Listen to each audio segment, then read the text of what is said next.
नमस्कार, तुमचं पुन्हा एकदा स्वागत आहे द सावंत किचन या चॅनलवर। तर आज मी तुम्हाला दाखवणार आहे चमचमीत असा कोळंबी मसाला।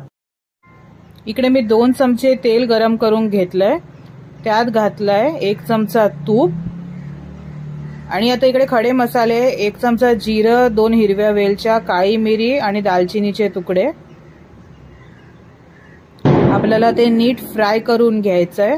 त्याच्याबरोबर घातले मी ठेचलेलं आलं, लसूण, मिरची, कोथिंबीर हे 2 मोठे चमचे आहे। ह्यालाही आपल्याला नीट फ्राय करून घ्यायचंय, बरोबरच कढीपत्ता।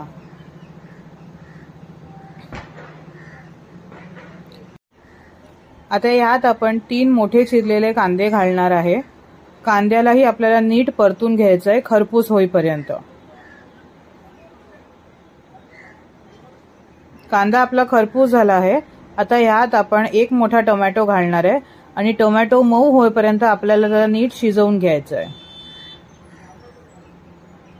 आता यात मी अर्धा चमचा हळद, 1 चमचा संडे मसाला, 1 चमचा धनेपूड, 1 चमचा कांदा लसूण मसाला, 1 चमचा लाल तिखट व 1 चमचा चिकन मसाला घालणार आहे।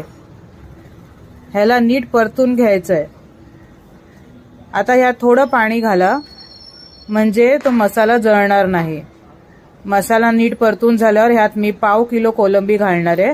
ह्यामध्ये मी आलं, लसूण, हिरवी मिरची, कोथिंबीरची पेस्ट, हळद, मीठ व लिंबू घातला आहे मॅरिनेशनसाठी। हे आता आपल्याला मसाल्यात टाकून नीट फ्राय करून घ्यायचंय 2 मिनिटांसाठी हाय फ्लेमवर। हे परतून झाल्यावर मी ह्याच्यात 1 चमचा कोकम आगळ घालणार आहे व तेही नीट परतून घेणार आहे। आता याला झाकून आपल्याला 5 मिनिटं बारीक गॅसवर शिजवून घ्यायचंय। 5 मिनिटं झाले आहे व आपली कोलंबी शिजली आहे। आपला कोलंबी मसाला तयार आहे। आपण आता याला सर्व करून घेऊया।